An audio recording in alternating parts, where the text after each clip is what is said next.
இப்படி எல்லா சலுகைகளும் அள்ளி கொடுத்துக் கொண்டிருந்தால், இப்படி மக்களை காக்கின்ற திட்டங்களை கொண்டு வந்திருந்தால், இதையும் தாண்டி வேலை இல்லாத படித்த பட்டதாரிகள், அவன் வேலை இல்ல வீட்டுல இருக்கான், என்ன பண்ணுவான்? 12 மணிக்கு கடை திறந்தா சரக்கு போடதான் செய்வான் இல்லையா?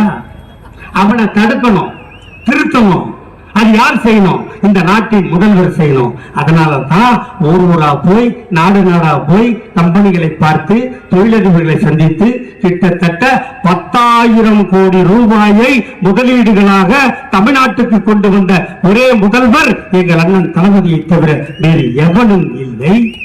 இப்படி நாங்க ஆட்சி பண்ணிட்டு இருந்தா சின்ன இருக்குதா, கட்சி இருக்குதா, கொடி இருக்குதா?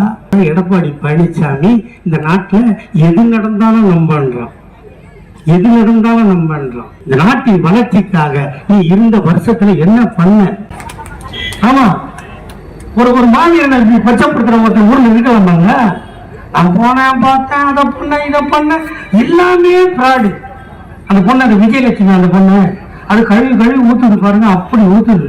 இவ்வளவும் பண்ணிட்டு இந்த மக்களை அவமானப்படுத்திட்டு பிரபாகரனையும் கொச்சை பண்ணிட்டு இவனை தமிழ்நாட்டில் வாழ விடலாம். நான் கேட்க இந்த ஆண்டிப்பட்டி மக்கள்கிட்ட தான் ஒண்ணு, ஒருவேளை ஏதாவது ஒரு சந்தர்ப்பத்தில் சீமான் ஆண்டிப்பட்டிக்கு வந்தால் இங்கே இருக்கின்ற என் தாய்மார்கள் எதையோ ஒண்ணு கொண்டு அவரை அடித்தார்கள் என்று தொலைக்காட்சியில் நான் பார்த்தால் நான் பேசியதில் சந்தோஷப்படுவேன்.